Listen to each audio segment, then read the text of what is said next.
Maayong adlaw ka natong tanan mga friends, mga hinigugma natong mga kaigsunan dinhi sa tibuok nga probinsya sa Biliran. And welcome sa atong tulumanon Sibya sa probinsya sa Biliran. Aron kita makapamayag og mga impormasyon, mga palisiya, mga programa ug serbisyo sa atong provincial government, in which today is Wednesday. Half day lang siguro karon, no? Oo, half day lang to give chance to the travelers nga makapauli o makapangandam. Oh, kumusta ang atong mga tourist spot dinhi sa atong lungsod sa Biliran o dinhi sa tibuok probinsya sa Biliran? Since today is April 16, it is Holy Week. O daganang mga biyahidor, ha? Daganang mga burbiyahe ka ng land, air o sea travel, ha? Importante lang safety ang inyong pag-travel. Kay makauli na nga na kamo dito sa inyong mga tagsa-tagsa nga mga probinsya, labi na din sa probinsya sa Biliran, ay welcome back, ha? Welcome ka ng mga mangunguli, ha? Din sa atong probinsya. Keep safe sa inyong pag-travel nga mga gikan dito sa Metro Manila o din pa nga mga lugar. Oh. Safe travels that includes kanang panginanuon ninyo ang inyong mga bagahe, ang things ninyo ng mga gamit ninyo, ha? Oh, ang kung ano mga pinagbabawal, bawal talaga dalon, ha? Aron dili na problema. Oh. Ang pagpanguli ay sugad karon na half day, ha? Half day lang. O unya pang alas 12 mangunguli, ha? Half day lang. O ang uban they are preparing for the Holy Wednesday. O anong adlaw yan, ha? April 16, 17, 18. Uy, walang kuan na kampanya. Kailangan kita pagpakampanya tagan nato ni Ugi gayon nga makapangilay-ngilay kita. Respetuhan nato ang atong pagsaulog sa Semana Santa. Oh. Ang uban po, they're excited to go home just because gusto magka-bonding sa pamilya. Oo. Ayaw good ka mo pagkahingalimot, ha? Reminder per me, ha? Na ka mo pag drink too much, ha? Drink alcohol, ha? Do not drink too much kay magburbanding kita, magdardara nato mga kabataan, ikalimtan nato natong kabataan kay we are just that very busy. Ang mga kabataan adto na lang yan dito naglilangoy-langoy na, ha? Kinanglan safety ang pag-travel dinhi sa lungsod sa Nabal na kita yung mga sa tawagan sa DPWH, ha? Sa DPWH ang PNP, they're always they're all ready. Ug magburbiyahe ka ni kita, ayaw na pud kita.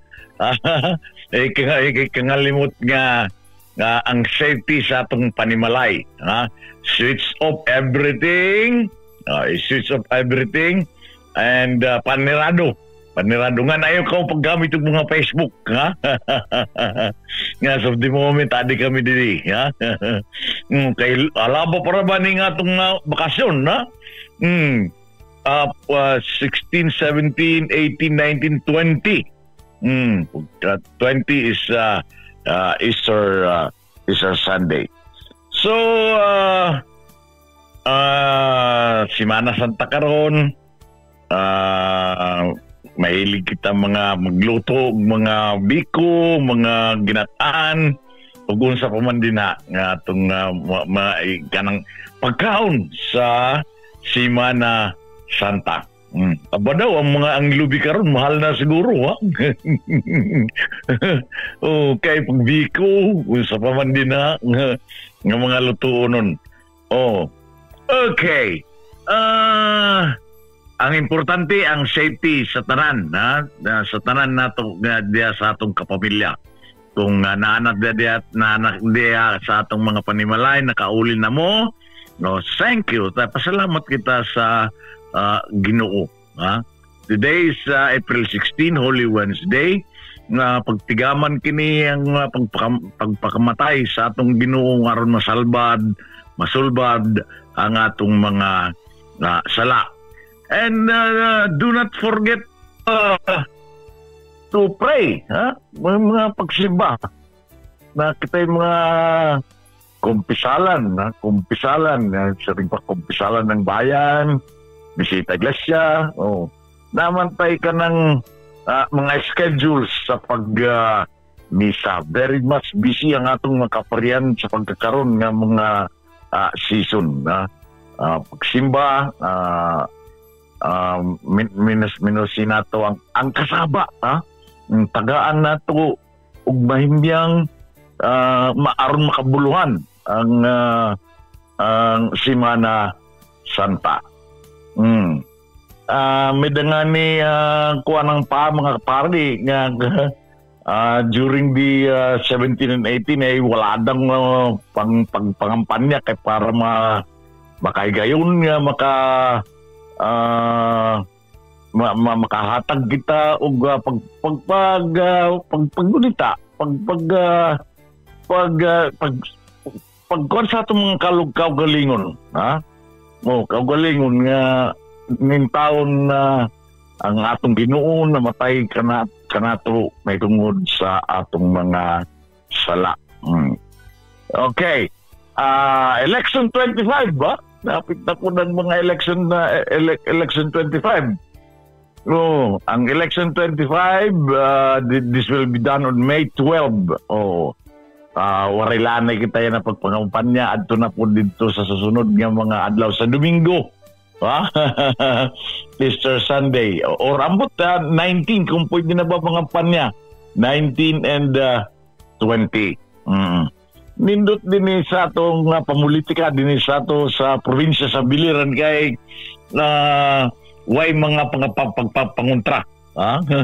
Unlike dito sa lain nga lugar dito sa Metro Manila, oy, mga kandidato, diya sa pagkandidato mga konsyal, pagkandidato pagka vice mayor, vice mayor ug mayor, ang pagpangampanya, hindi papainumdum ko lang kanyo, bawal ang bastos, kahit magpasagad lagan na kamo dito kuno sa inyo ipanulti sa inyong pagpangampanya, you will be grounded for disqualification, okay. Igingon ko na niya, karon pa. Yan pa 12 pa magbibiyahe na mga alas 12 magsugod na pagbiyahe pag ginahinay na nga makapanguli ngadto dito sa ilang tagsa-tagsang mga papanimalay dinhi sa atong probinsya. Kaya ang mga taga Manila din pa nga mga dapit ng mga lugar nga gusto mo uli, they want to feel the Holy Week dinhi sa probinsya kay they can feel na ang solemnity sa Semana Santa. Okay. May dakito nga kumpisalan ng bayan, kumpisalan, bisita iglesia, pumasyada nga doon sa mga simbahan. Okay. Ang panahon ba daw, grabe, dito gani sa Los Baños, moabot og 50 degrees Celsius. Grabe ang kainit sa panahon ng heat index.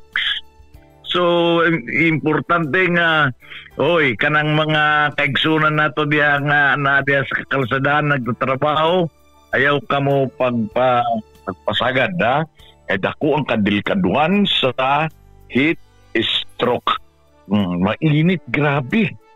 Grabe ang kainit. Abot, wag gani mo aligsik. Bayo kung aligsik. Medyo maburubugnawan ang atong kalibutan. Pero sa pagkakaroon, grabe. 50 dito sa ang pinakamainit sa Los Baños, 50 degrees Celsius. Parang init. So all we have to do is to drink water, much water, aron malikayan ang dehydration. Drink water permanently, constantly. Huwag magsulobog ka ng dili mainit nga mga sulubon. Kanang fresh ba nga sulubon lang na to. Okay. They schedule, they importante to all graduating students. There's a BIPSO enrolled in board programs.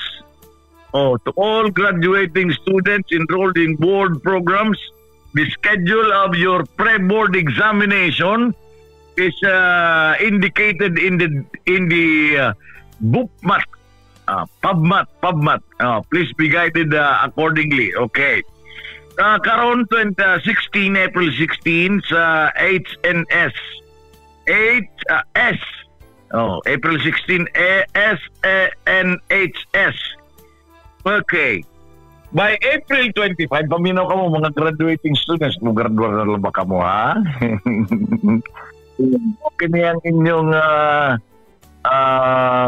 pre-board examination. Civil Engineering, BS Civil Engineering, karong April 21 and 22. So, pagod sa Semana Santa. So, ISTED Naval and Biliran Campus is on April 22 this year, 2025. April 25, tiyaman ka mo Friday kining adlaw at the sub form and SAF. SAB form and SAF. Mga forms ni. Pagka April 28 sa SJE. April 28. Pagka April 28-29 scheduled sa BS Mechanical Engineering. Sa tanan ng mga graduating students nga enrolled sa board programs, ang schedule mga ito nga gihatag ko na kanyo sa inyong pre-board examination. As indicated in the PubMat. Ayaw ka mong limutan, please be guided accordingly. Okay, ang atong tagna, 20 minutos ang nakalabay sa alas 11. Nagpuminolan gapong mo sa atong Tulmano City sa probinsya sa Biliran. Diyan nindot nga balita ang Department of Public Works and Highways, Biliran District Engineering Office completes the new school building at Antipolo Elementary School, this town of Naval. Wow, very nice. Pictures din na Antipolo, nindot ang inyong eskwelahan. So, with the allocation of 3.9 million, the new school building was constructed through the Basic Education Facility Fund, a convergence program between DPWH and the Department of Education. It involves the construction of one unit, one story, one classroom, school building, complete with wall ceiling fans, billboards, and attached comfort room.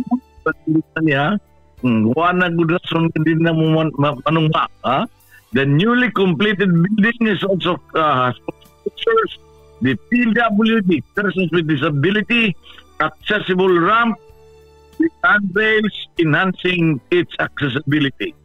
Very nice, diya sa Antipolo. Diya sa Antipolo.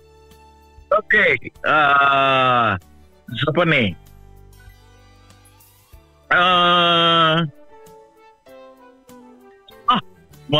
Madami na naman na umaabot na 90 batang babae, nag-edad na just ng 14, 10 to 14 years old, ay buntis. Wow! Inuko. 15 to 17 years old naman, ay ang dami na rin po. Kailangan matulungan ito ng barangay, munisipyo, eskwelahan. Sa tanan ng provincial unit. At iba pang ahensya ng gobyerno at simbahan, lalo na sa simbahan, itong pagbigay ng solusyon para ma-prevent itong teenage percentage of pregnancy sa atong mga kabataan. Wow! Imagine as young as 10 to 14 years old, as young as 16 to 17 years old, aba, ang mga ginikanan na ni. Panahon na siguro nga pagkatuon ninyo ng inyong mga anak. Di lang na ito pasagdan nga lisod na ba karon kay mahalang bugas, mahalang gatas, mahalang palitunon o mga bata pa ni sila. So kinanglan gud na ito counselingan nila, barangay, di na sa eskwelahan. Sa eskwelahan. Ang atong provincial unit, iba pang mga ahensya. I read this item ni former Governor Roger Espina. Hi, Doc. Kumusta ka? Kumusta ka, Dr. Espina?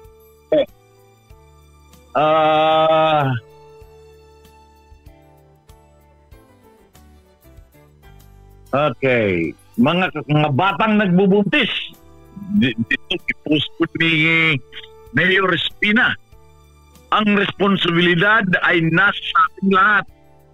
Hindi lamang sa eskwelahan, pamilya at gobyerno.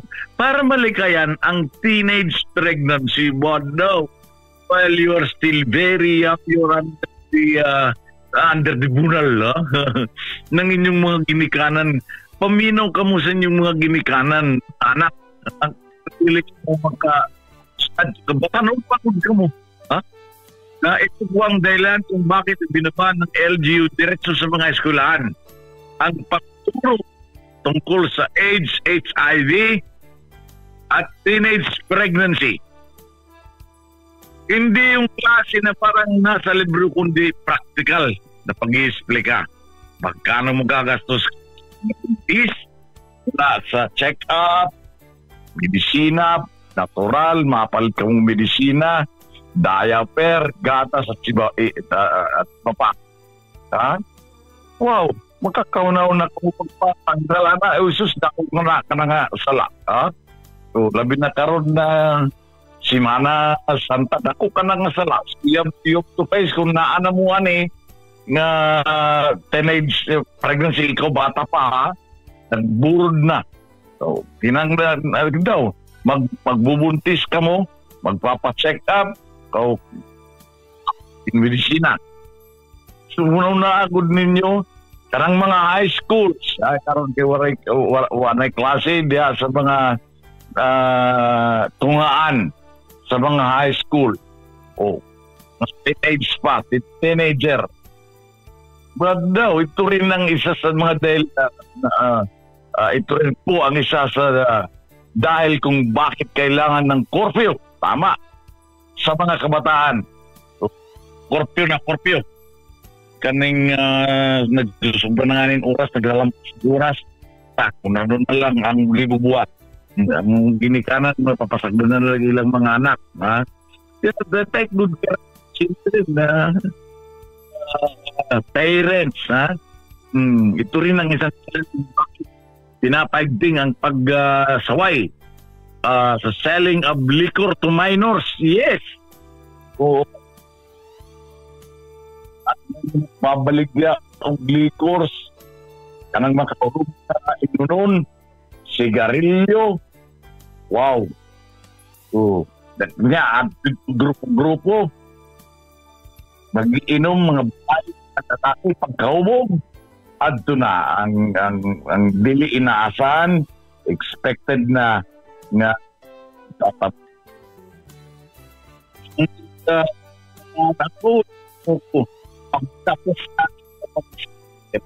tapos na ako pag-eskwela, makakatamang sa inyong kaugalingon. Sa inyong mga parents, palipay ang inyong mga ginikanan na kung makatapos na mo sa inyong pag-eskwela. Bitaw ka ng laliman. Sanglit tudluan na kamo sa mga eskwelahan, sa mga counselors sa simbahan, sa atong mga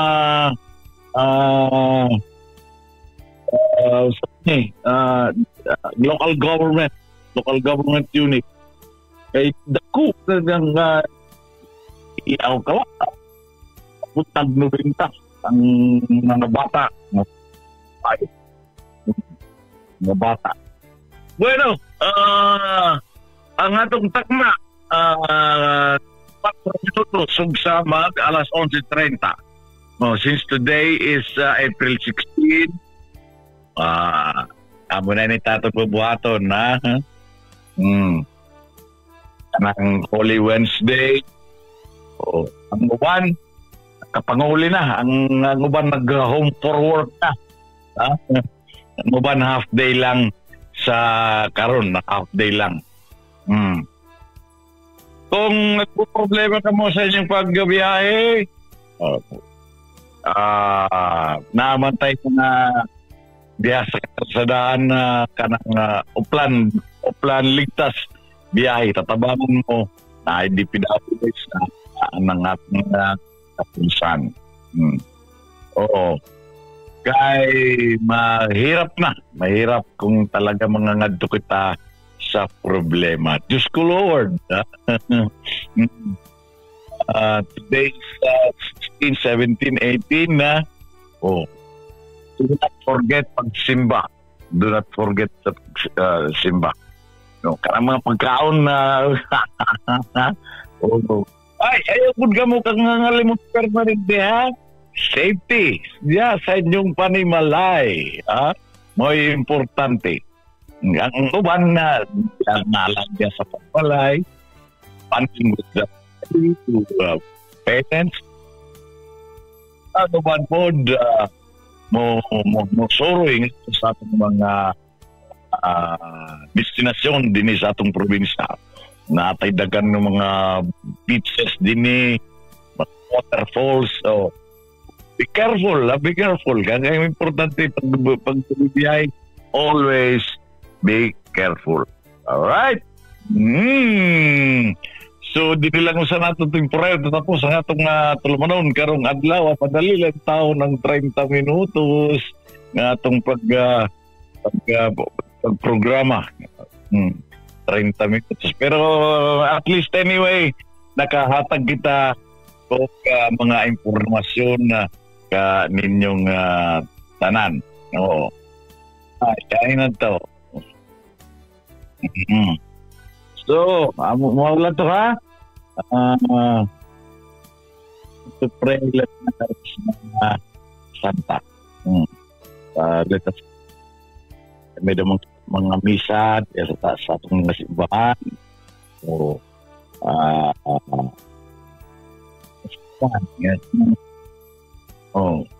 sinanglan safety ayaw na itong biyaya nga itong panimalay nga nakatiwangwang la nakaandar kung ano nila i-unplug ang mga gamit na dili kagamiton i-unplug ang mga gasol i-pantuksa. So, sugaron tala na ini ha. Next Wednesday ada hantod sa alas 11:30. Ano? Ngalan sa atong provincial governor, si Governor Steve. Ang ato provincial information officer si Attorney Ed Igano ni si Aldrin J. Nagpapasalamat sa inyong paminaw mayong God bless and